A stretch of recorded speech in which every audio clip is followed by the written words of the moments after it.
Wisconsin-Stevens Point. We welcome our video coverage back in here on NCAA.com. And we are just about set to go. The 5 starters on the floor for the Bears: Hoover, McFarlin, Morrison, Unruh, and Evans. And the 5 for the Lord Jeffs: Jackie Renner, Carolyn Stedman, Sarah Lehman, Shannon Finucane, and Lem Atonga McCormick.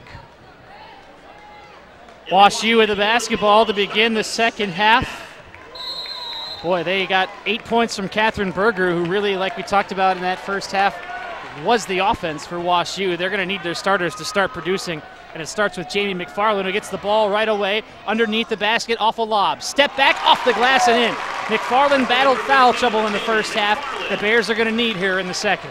Yeah, and for Amherst, if they connect with just 2 or 3 threes, this game is pretty much, not over, but certainly a much different situation. See if they continue to try and hit shots from outside. That is somewhat their game. Starting 5 for each team.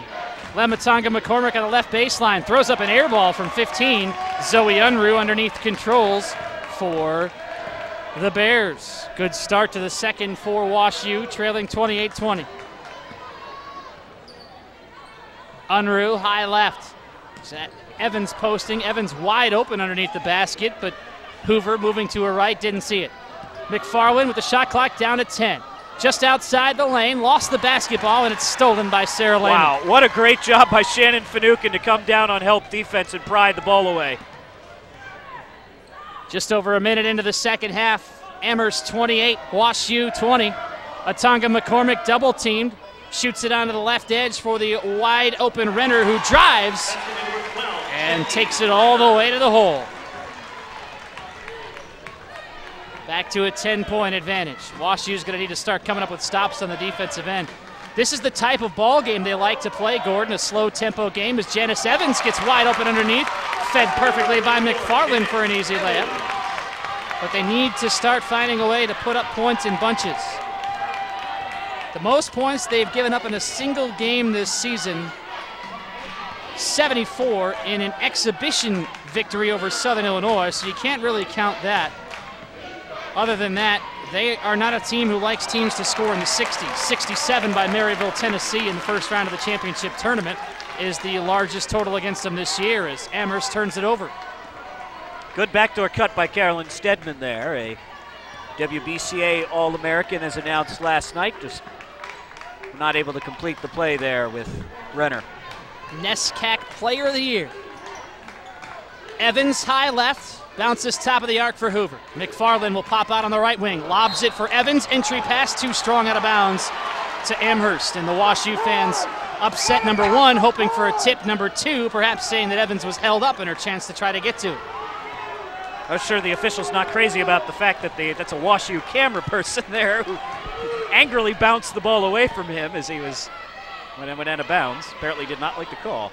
Amherst in the home whites, moving left to right. Atonga McCormick, top of the arc, lobbing in the lane for Lehman. Got away with a shove and an offensive foul. Well, travel. Well, I guess she didn't get away with it. Yeah, also about 4 seconds in the lane, so take your pick of violations there. WashU has won 7 consecutive national semifinals.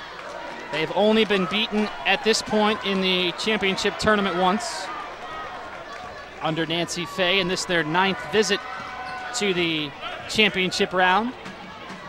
McFarlin, top of the key, left-hand dribble, crosses over to the right and picks it up at the right elbow. Surrounded by Atonga McCormick as it poked away with 15 to shoot. Finds Hoover on the right wing. Swings it behind her for Morrison. No look to McFarlin, who is mauled. Pick your pick on either Renner or Atonga McCormick defensively. Yeah, Atonga McCormick's going to pick up the foul.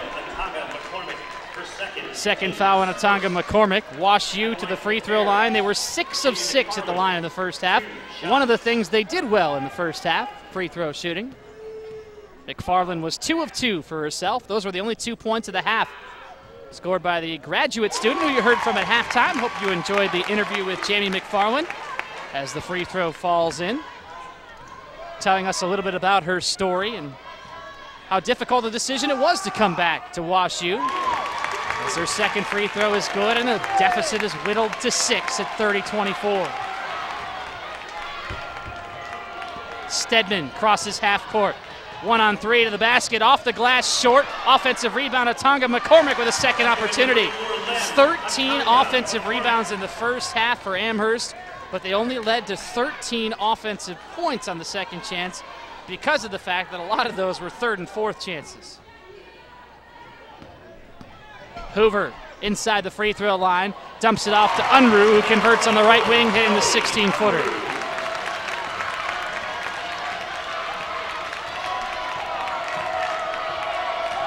(32-26) the score.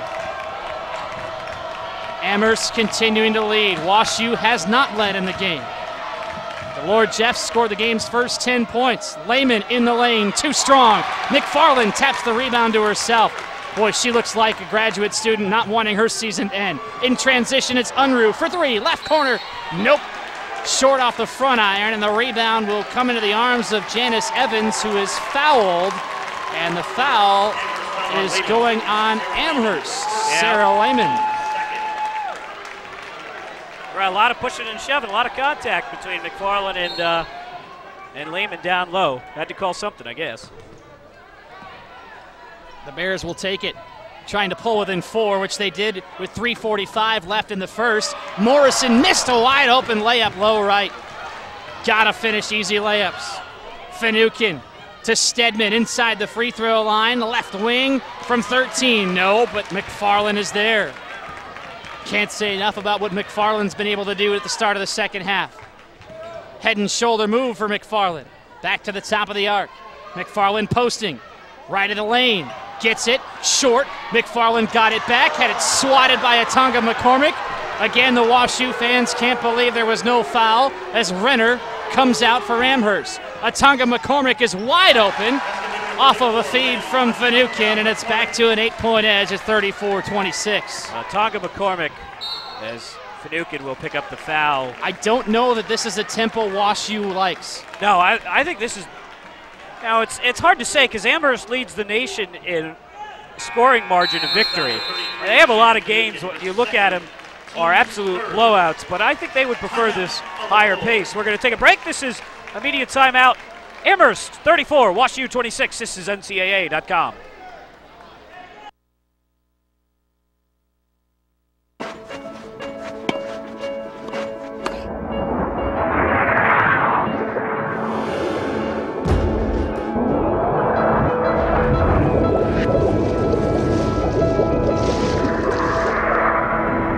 There are over 400,000 NCAA student athletes.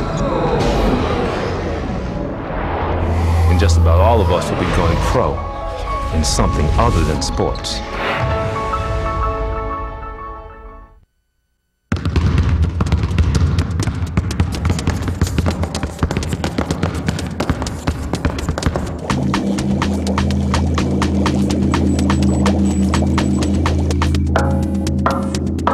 There are over 400,000 NCAA student athletes, and just about all of us will be going pro in something other than sports.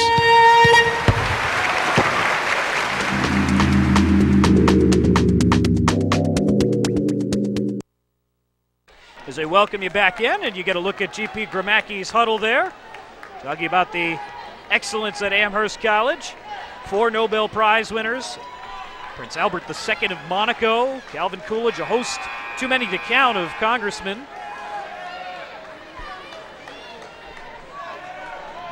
Both of these schools are known for far more than their athletic programs. And I was told, as well, 2 free throws here. Before the game today, as the free throw is up, each team gets a host representative from Illinois Wesleyan. It was the men's soccer coach for Amherst. And Gromacki told him, you have one job this weekend. It's to get the Hope fans to cheer for us because there's so many of them. They were hoping to outnumber WashU that way. Right now, Hope looks pretty neutral. Both free throws are good. They're saving all the energy for the nightcap. That's why. 34-28, Amherst with the lead 5 minutes into the second. Stedman strong to the hole. Lehman gets it back. Low left, counted in a foul. Lehman with an offensive rebound and a foul to go with it as well. You know, sometimes you got to adjust to the way the game's called. The officials are allowing a lot of leeway. It's time for Wash U to wipe the expression of disbelief off their face that happens at every end of the court, way too often tonight. There's gonna be a lot of contact. Be ready for it. Don't look for the whistle because it's not coming. Lehman's free throw is no good. It's 36-28. Amherst with the lead. 14:50 left in the game.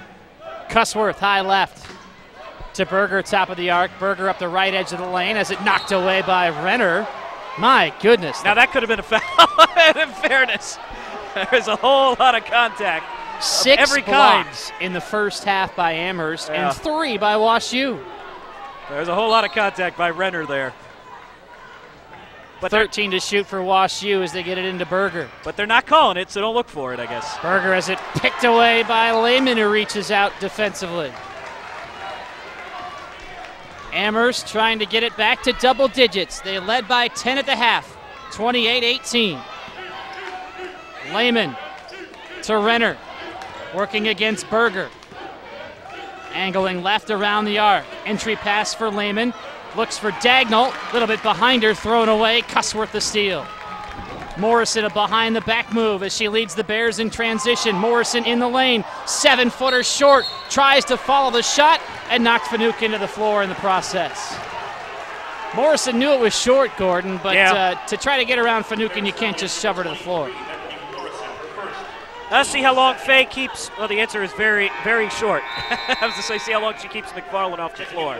And she just checks back in, and Morrison's going to grab a seat. The officials there with the face paint on, giving their words of advice to the officials. Yeah, there's somebody dressed like the Joker with the face paint, all white with the kind of red lipstick area. And someone dressed like one of the members of KISS, at least in terms of the face paint. Is it Gene Simmons? No, it's Kat, whoever that was. Sarah Lehman, low left, counted it a foul again. How do you know that? Usually Paul it's me Stanley. who comes up There with all you these things. Sarah Lehman will have another opportunity for a three-point play, but she'll do it when we return. 10-point Amherst lead, 38-28, with 13:52 remaining. This is NCAA.com coverage of the 2010 NCAA Division III Women's Basketball Championship.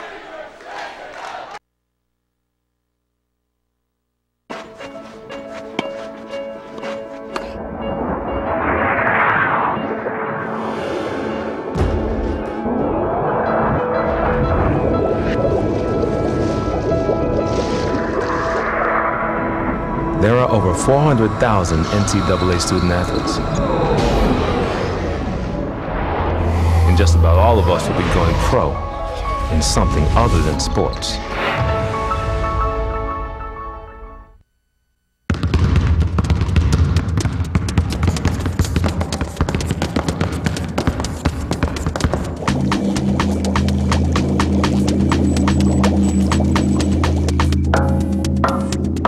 There are over 400,000 NCAA student athletes, and just about all of us will be going pro in something other than sports.